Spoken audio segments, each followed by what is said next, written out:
Hola, buenos días, ¿cómo están? En este video vamos a continuar la clase de la unidad número 5, el proceso contable, segunda etapa, la cuenta. Y vamos al punto 2 del programa, clasificación de las cuentas.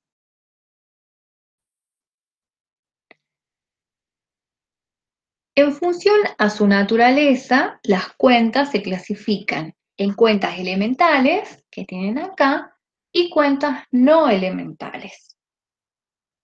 Las cuentas elementales pueden ser patrimoniales, de activo, de pasivo, de patrimonio neto y regularizadoras, y de resultados, ingresos y egresos.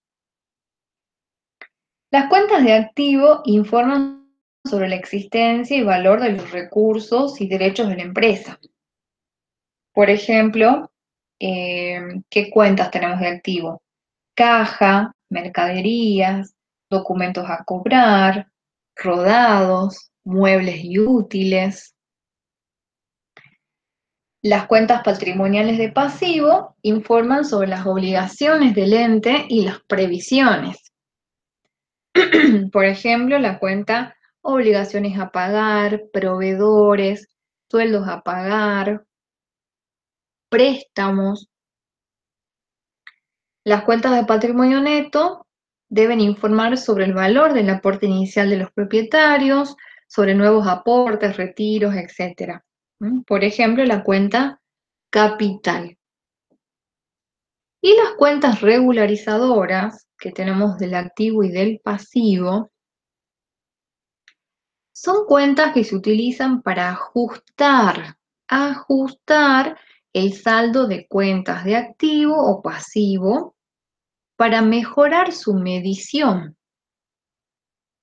Tienen como finalidad regularizar, por eso se llaman regularizadoras, regularizar el valor que informa una cuenta determinada. Cuando esa cuenta expresa valores de un tiempo pasado o futuro respecto del que debe considerarse. Por ejemplo, la cuenta regularizadora de depreciaciones acumuladas de bienes de uso. Estas cuentas representan la pérdida de valor de los bienes de uso como consecuencia del uso, del paso del tiempo o por obsolescencia. Entonces, la contabilidad informa el valor del bien, el valor de adquisición, pero también informa el valor de las depreciaciones acumuladas. Las cuentas regularizadoras, para cumplir con su objetivo de ajustar las cuentas de activo o de pasivo, tienen un saldo inverso al de la cuenta que regularizan. Por ejemplo, la cuenta rodados es una cuenta patrimonial del activo, ¿sí? Y su saldo es deudor. Su cuenta regularizadora es amortización o depreciación acumulada rodados. Y esta cuenta regularizadora tiene saldo acreedor, ¿sí? Para poder regularizar, ajustar el saldo de la cuenta de activos rodados. Otros ejemplos de cuentas regularizadoras, por ejemplo, previsión para deudores incobrables, intereses positivos o negativos a devengar, ¿sí? Cuentas que estudiaremos más adelante. Y las cuentas de resultado tienen la finalidad de informar las causas de las variaciones cuantitativas del patrimonio neto, originadas de los intercambios de bienes y servicios con los terceros. Por ejemplo, cuentas de ingresos, ventas, descuentos obtenidos, bonificaciones obtenidas. Y ejemplos de resultados y egresos, luz y agua, las cuentas de impuestos, bonificaciones cedidas, etc.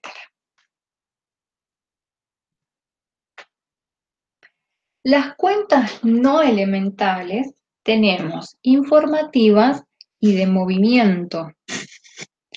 Las cuentas informativas se utilizan para el caso de hechos económicos que no son registrables, pero que son importantes para ser informados a los usuarios. ¿Qué es lo que hacen? Amplían los datos para mejorar la calidad de la información. Entonces, para esto se utilizan las cuentas de orden. Lo que actualmente se recomienda es reemplazar estas cuentas de orden por la información complementaria a los estados contables a través de notas aclaratorias. Las cuentas de movimiento son cuentas transitorias. Se crean para controlar el sistema de registro y sus correspondientes registraciones. Al final de cada periodo quedan saldadas. ¿Qué dijimos que es saldadas? Con saldo igual a 0. Se utilizan cuando un mismo hecho económico puede contabilizarse en dos registros diferentes. Por ejemplo, vamos a estudiar en la unidad 7 las cuentas compras al contado y ventas al contado, que son cuentas de movimiento, cuentas control o cuentas puente. Otras acciones. Por ejemplo, en función a la característica de su saldo, en función de su ámbito. En función a la característica de su saldo, tenemos cuentas residuales y cuentas acumulativas. Las residuales, su saldo se obtiene por diferencia de movimientos y su saldo permanece en la igualdad contable mientras subsista el hecho generador y trasciende o no al ejercicio económico.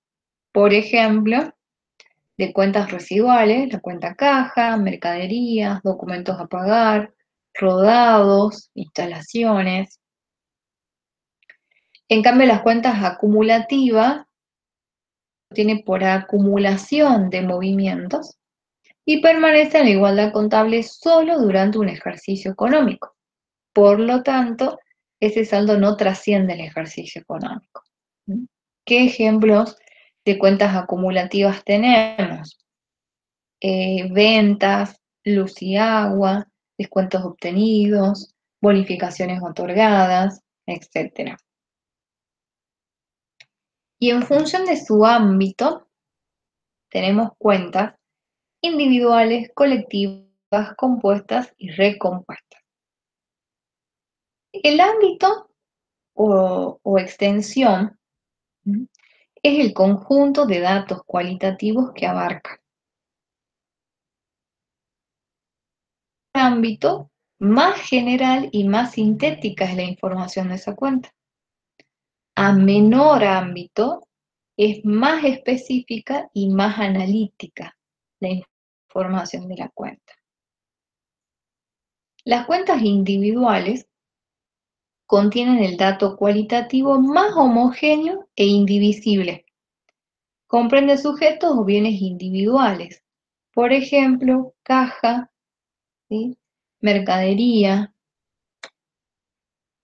En cambio, las colectivas representan un conjunto homogéneo de cuentas individuales. Por ejemplo, proveedores. Proveedores es una cuenta colectiva que contiene cuentas individuales de cada uno de los proveedores de la empresa. Proveedor Juan Pérez, proveedor Luis, ¿sí? Proveedor XX. Entonces, la suma de esos proveedores individuales, la suma de esas cuentas individuales, nos da el valor de la cuenta colectiva. Las cuentas compuestas y recompuestas no son unidades de registración, ¿sí? ¿Por qué? Porque con las cuentas registramos. Con las compuestas y recompuestas no. Por eso es que les dije que no son unidades de registración, ¿sí? O sea, no las utiliza para el registro de las operaciones de la empresa. Estas representan títulos de los rubros Por ejemplo, caja y banco, bienes de cambio, bienes de uso, y representan los elementos de la igualdad contable: activo, pasivo, patrimonio neto, y se utilizan ¿para qué? Para estructurar la presentación de la información contable, pero no para el registro de los hechos económicos financieros. Hasta aquí vamos con el tema de clasificación de las cuentas.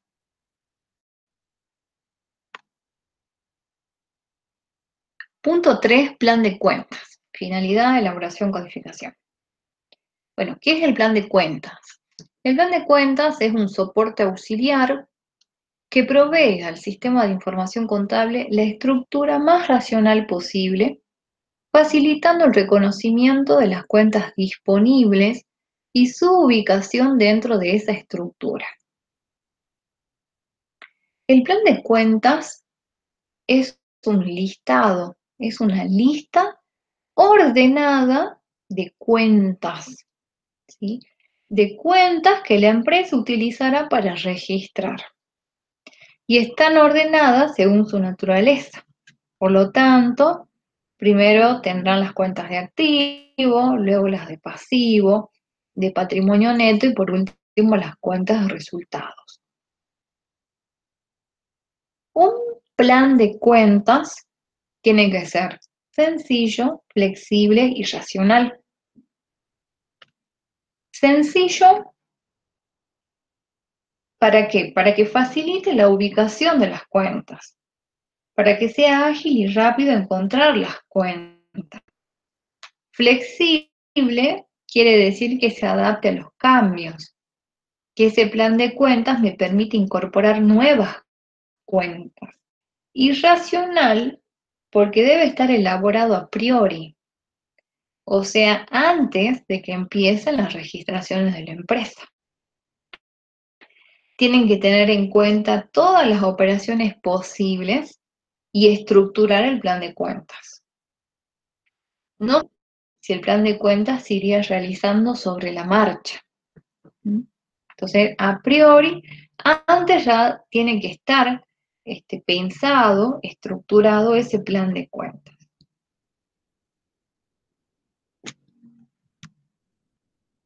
¿Cuál es la finalidad del plan de cuentas? Es la estructura básica para organizar las registraciones en el proceso contable, facilitando la selección de las cuentas que se necesitan. Una vez que se seleccionan las cuentas, las clasifica en grupos, en clases y grupos, ¿sí? En rubros y elementos. Permite uniformar la comunicación de la información contable procesada. Posibilita el análisis y comparación de la información contable procesada. Comparación ya sea a través del tiempo dentro de la organización o facilita la comparación de la información entre diferentes organizaciones. Y además permite que se proporcione al Estado y organismos competentes información sintetizada y uniforme para análisis macroeconómicos y controles. En cuanto a su elaboración, para elaborar un plan de cuentas debemos tener en cuenta ciertas características de la organización y ciertas normas. Con respecto a las características que vamos a tener en cuenta, por ejemplo, la tipificación jurídica de la organización, ¿sí? Si es una sociedad anónima, si es una SRL, si es una sociedad de hecho, ¿sí? No va a ser el mismo plan de cuentas de una sociedad anónima que una sociedad de hecho, por ejemplo. ¿Qué más? No, vamos a tener en cuenta la estructura organizativa y administrativa de la organización, es decir, cómo está organizada internamente. La dimensión y ubicación geográfica, por ejemplo, si tiene sucursales, si no tiene. La dimensión si es una empresa pequeña o si es una gran empresa, entonces el plan de cuentas no va a ser el mismo. Naturaleza y objeto social. O sea, tenemos que tener en cuenta el tipo de actividad que realiza, si es mayorista, si es minorista. No es lo mismo una empresa agrícola que una empresa comercial, etcétera. Van a tener cuentas diferentes. Esas son las características de la organización que debemos tener en cuenta al momento de elaborar un plan de cuentas. Que ustedes como futuros contadores, ustedes después como contadores van a tener que elaborar el plan de cuentas de sus empresas. ¿Qué más vamos a tener en cuenta? Normas técnicas y legales en vigencia. Por ejemplo, Ley General de Sociedades, resoluciones técnicas de la FACSE. En la Ley General de Sociedades hay artículos que pueden utilizarse como guía para elaborar un plan de cuentas. Y como guía, por ejemplo, el artículo que se refiere a la información de suministrar el balance general, o el artículo que se refiere a la estructura del estado de resultados. Las resoluciones técnicas de la FAFSE, bueno, FAFSE es la Federación Argentina de Consejos Profesionales de Ciencias Económicas. Bueno, la FAFSE emite resoluciones técnicas, emite normas, que son las resoluciones técnicas, son normas emitidas por la profesión. Bueno, en este caso de las resoluciones técnicas, al igual que en el caso de la Ley General de Sociedades, no tienen pautas específicas o puntuales para elaborar un plan de cuentas. Es una guía. Por ejemplo, la Resolución Técnica 9, que se refiere a normas particulares de posición contable para entes comerciales, industriales y de servicios, esta norma determina los componentes del activo, del pasivo, del patrimonio neto, los ingresos y los egresos. Entonces nos puede servir de guía a la hora de elaborar un plan de cuentas.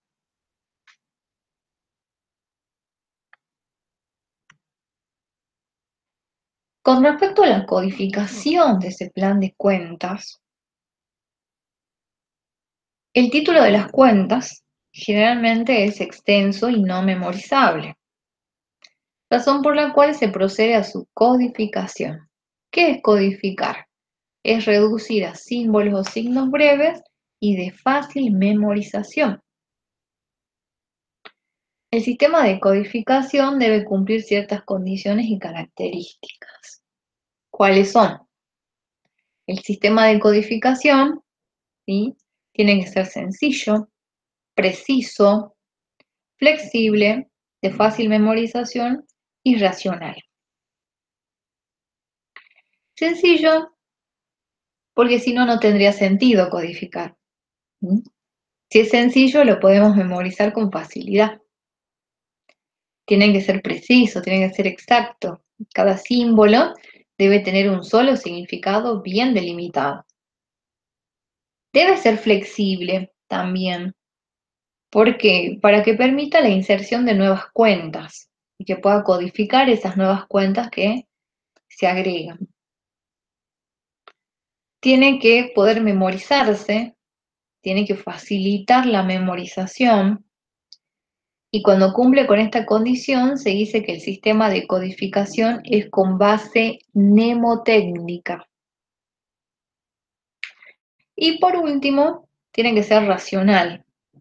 ¿Cuándo es racional? Cuando ofrece la posibilidad de agrupar las cuentas, facilitando la integración de los rubros. ¿Sí? Características de un sistema de codificación. Continuando con el tema de codificación, hay diferentes sistemas de codificación. Los que no tienen base mnemotécnica y los que sí tienen base mnemotécnica. ¿Qué quiere decir mnemotécnica? Que es de fácil memorización. Bueno, ahí tenemos, sin base mnemotécnica, el sistema alfabético y el sistema numérico. Numérico correlativo, segmentados por rubros. los voy a invitar a que lean, ¿sí?, en la bibliografía que se indica en el programa, en este caso, que lean lo que se refiere a estos sistemas, ¿sí? El correlativo, el segmentado y el segmentado rubros. ¿Dónde van a encontrar esto? En el libro El sistema de información contable de Héctor Ostengo. Bueno, lo que tienen estos sistemas sin base mnemotécnica es que algunos no son flexibles, eh, otros no brindan buena información sobre los rubros o no son de fácil memorización, o sea que no son mnemotécnicos. En cambio, tenemos los sistemas que sí tienen base mnemotécnica y el más perfeccionado es el numérico decimal. El decimal permite hacer cualquier tipo de clasificación e intercalar nuevas cuentas, o sea, es flexible, es mnemotécnico, ¿no? Y es el que ustedes van a utilizar en las clases de trabajos prácticos, ¿no? Ustedes van a tener que codificar un plan de cuentas utilizando justamente este sistema que se llama numérico decimal. Entonces, por ejemplo, el primer dígito corresponde a los elementos: activo, pasivo, patrimonio neto y resultados, ¿no? Entonces, el 1 es de activo. El segundo dígito corresponde a los rubros. Por ejemplo, 1. Entonces, 1.1 es caja y bancos, ¿sí? 1, el primer 1 es de activo y el segundo 1 quiere decir el primer rubro del activo, caja y bancos. El tercer dígito corresponde a las cuentas. Entonces sería, por ejemplo, 1.1.1, caja, ¿sí? 1.1.1 quiere decir el primer 1 de activo, el segundo 1 del rubro caja y bancos y el tercer 1 de la primer cuenta, caja. Y así sucesivamente van a ir codificando. Y el sistema alfanumérico decimal es el anterior, solo que se le asigna una letra mayúscula a los elementos, ¿sí? Al activo, al pasivo, al patrimonio neto de los resultados. Vamos al punto 4, manuales de cuenta. El manual de cuentas es un auxiliar administrativo contable que proporciona un estudio individual y en profundidad de las cuentas que integran el plan de cuentas del ente. ¿Qué contiene? Contiene el título de la cuenta, que representa, ¿sí?, el título, y su extensión o ámbito. Esto tiene que ver con las pautas homogéneas predeterminadas que abarca la cuenta. ¿Qué más? Contiene datos cualitativos, cuantitativos, en donde debe explicarse por qué conceptos y en qué circunstancias la cuenta se debita, por qué conceptos y en qué circunstancias la cuenta se acredita y qué representa su saldo. Ya veremos un ejemplo.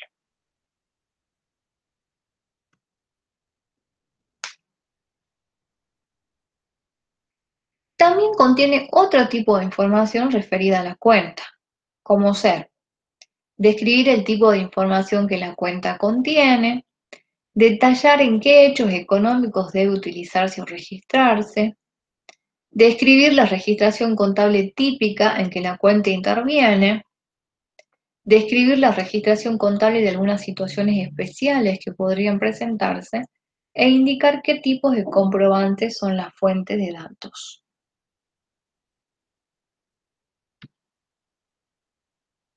Un ejemplo de análisis de cuenta,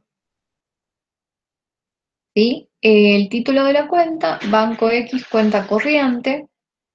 Clasificación: es una cuenta patrimonial del activo, del rubro caja y bancos, y el saldo es deudor, que representa dinero de la empresa depositado en una cuenta corriente bancaria, Es decir, que representa ese saldo deudor.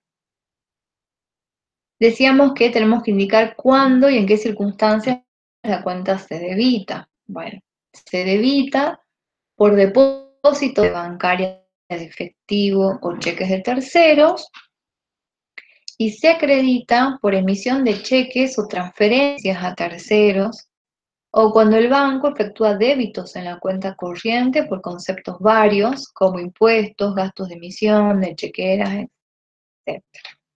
Entonces ahí expresamos cuándo esa cuenta se debita, cuándo la vamos a registrar en el debe y cuándo la vamos a registrar en el haber, cuándo se acredita.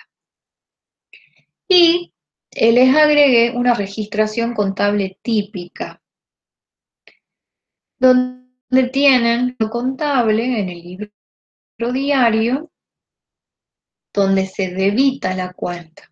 Banco XX, puede ser Banco Macro, Banco Patagonia, Banco Nación, ¿sí? Cuenta corriente, así se llama la cuenta, a caja. ¿Sí? Entonces recordemos que esos son los datos que vamos a utilizar para hacer un análisis de cuentas, que ustedes van a tener que hacer el análisis de todas las cuentas que aprendan. Y quiero que recordemos algo con respecto a las cuentas, los tipos de cuenta y los saldos. Presten atención. Todas las cuentas del activo, como esta, por ejemplo, banco, cuenta corriente, todas las cuentas del activo tienen saldo deudor, ¿sí? Todas las cuentas del activo tienen saldo deudor, aumentan cuando se debitan y disminuyen cuando se acreditan. Las cuentas de pasivo tienen saldo acreedor y aumentan cuando se acreditan y disminuyen cuando se debitan, ¿sí? Al revés que las cuentas del activo. Las cuentas de patrimonio neto son como las del pasivo. Tienen saldo acreedor y aumentan cuando se acreditan y disminuyen cuando se debitan. ¿Vamos hasta ahí? Las cuentas de resultado negativo, ¿sí? Las cuentas de resultados negativos, los egresos, son cuentas que tienen saldo deudor y siempre se debitan, salvo casos extraordinarios en que se tengan que acreditar, ¿sí? ¿Cuál es la regla principal? Que las cuentas de resultados negativos, los egresos, las pérdidas, se debitan y tienen valor. Las cuentas de resultado positivo, ingresos, ¿sí? O ganancias, tienen saldo acreedor y se acreditan. ¿Se acuerdan al principio de la partida doble? Las pérdidas se debitan y las ganancias se acreditan. Bueno, es eso. Bueno, aquí finalizamos la unidad número 5. La bibliografía para estudiar esta unidad es, como les decía hace rato, el libro El Sistema de Información Contable de Héctor Ostengo. Como siempre, les voy a recomendar, les voy a aconsejar que lean la bibliografía para complementar lo que vemos acá en clases, porque esto es una guía. El PowerPoint es un recurso para poder orientarlos a ustedes, es una base para que ustedes vayan a los libros y estudien. Por supuesto que van a tener dudas y muchas, y espero que nos hagan todas las consultas que ustedes crean necesarias en los foros. Bueno, hasta en la próxima clase y a seguir estudiando, a no desanimarse.